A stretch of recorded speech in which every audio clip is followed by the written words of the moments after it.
Yes, good afternoon. I'm Honorable Edinah Kwamboka, nominated MCA County Assembly.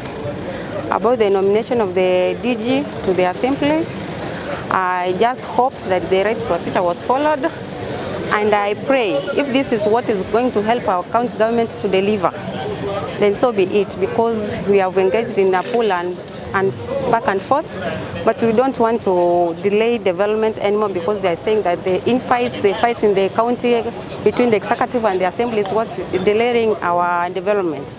If this is going to help our county government to deliver, then we pray that the county assembly does the due process, and I just hope the legal process was followed so that we will get done with this.